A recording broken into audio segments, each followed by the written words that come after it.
మనకు 100 ఫీట్ రోడ్కి second bit అండి. దీనికి దారి 33 ఫీట్ల రోడ్డు. ఈ కడీలో ప్లస్ ఈ కడీలో మధ్యన ఇది దారి. ఇది ఇక అది హాస్టలే. అది దాని ముందు 100 ఫీట్ రోడ్ అన్నట్టు. మనకు సైట్ వచ్చేసి ఇది ఈ వైట్ కడీలు ప్లస్ ఇగో ఈ సిమెంట్ కడీలు.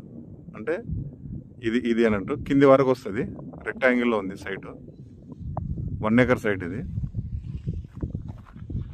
టౌన్కి జస్ట్ 1 కిలోమీటర్ రేడియస్లో ఉందండి. రోడ్ మాత్రం చాలా పెద్దగా ఉంది చూడండి. 33 ఫీట్ల రోడ్ ఇది.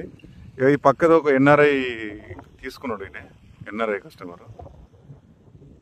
ఇక ఇప్పుడు మనకి ఈ కడీలో ప్లస్ ఆ కడీల మధ్యలో ఇదే అన్నట్టు ప్లేసు 1 ఎకర్. మళ్ళీ మనకు అక్కడ 100 ఫీట్ల రోడ్ ఇంకా దగ్గర అవుతుంది కింది వరకు పోతే.